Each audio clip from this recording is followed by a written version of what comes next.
రాష్ట్రంలోని పట్టణాలు, నగరాలను భవిష్యత్ అవసరాలకు తగ్గట్టుగా అత్యున్నత ప్రమాణాలతో తీర్చిదిద్దాలని సీఎం రేవంత్ రెడ్డి ఆదేశించారు. రాబోయే 25 సంవత్సరాల్లో పెరిగే జనాభా, రవాణా అవసరాలను దృష్టిలో పెట్టుకుని అర్బన్ సెంట్రిక్ డెవలప్మెంట్ ప్లానింగ్ ఉండాలని, అందుకు తగ్గట్టే అభివృద్ధి పనులు చేపట్టాలని స్పష్టం చేశారు.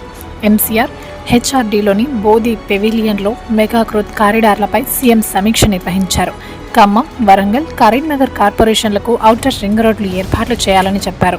వరంగల్, కరీంనగర్, ఖమ్మం కారిడార్ భవిష్యత్ తెలంగాణకు చాలా కీలకమని తెలిపారు. వరంగల్లో రాబోయే ఎయిర్పోర్ట్ను దృష్టిలో పెట్టుకుని కనెక్టివిటీ రోడ్లు నిర్మించాలని ఆదేశించారు.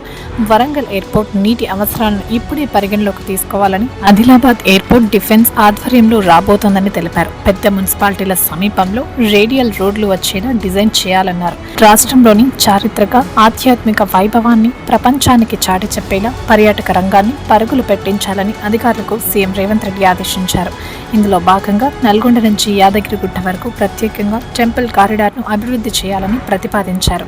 అలాగే ఉత్తర తెలంగాణలో పర్యాటక రంగానికి ఊతమించేలా ఆదిలాబాద్, నాగోబా, బాసర, కడెం ప్రాజెక్టును అనుసంధానిస్తూ ఒకే గొడుగు కిందికి తెచ్చేలా టూరిజం కారిడార్ను త్వరగా నిర్మించాలని ఆదేశించారు. రాబోయే కృష్ణా పుష్కరాలను దృష్టిలో పెట్టుకుని దక్షిణ కాశీగా పేరుగాంచిన అలంపూర్ జోగులాంబ ఆలయ ప్రాంతాన్ని అన్ని హంగులతో అభివృద్ధి చేయాలని సూచించారు.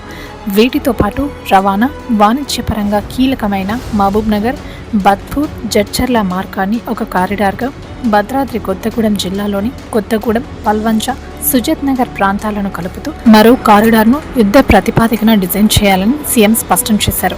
ఈ కారిడార్ల ఏర్పాటుతో ఆయా ప్రాంతాల్లో మౌలిక సదుపాయాలు, స్థానికంగా ఉపాధి అవకాశాలు కూడా మెరుగుపడతాయని ఆశాభావం వ్యక్తం చేశారు. మున్సిపాలిటీలో ఖర్చు తగ్గించుకోవడానికి ఎలక్ట్రిక్ వాహనాలను ప్రవేశపెట్టాలని, లీజుకు తీసుకునేవి కూడా ఈవీలే ఉండాలని సీఎం ఆదేశించారు. ప్రతి మున్సిపాలిటీలో సోలార్ ప్లాంట్లు ఏర్పాటు చేసి పునరుత్పాదక విద్యుత్ ఉత్పత్తి జరిగేలా చూడాలన్నారు. Solid waste management, waste water treatment ప్లాంట్లు పట్టణ ప్రణాళికల్లో విధిగా ఉండాలని పేర్కొన్నారు.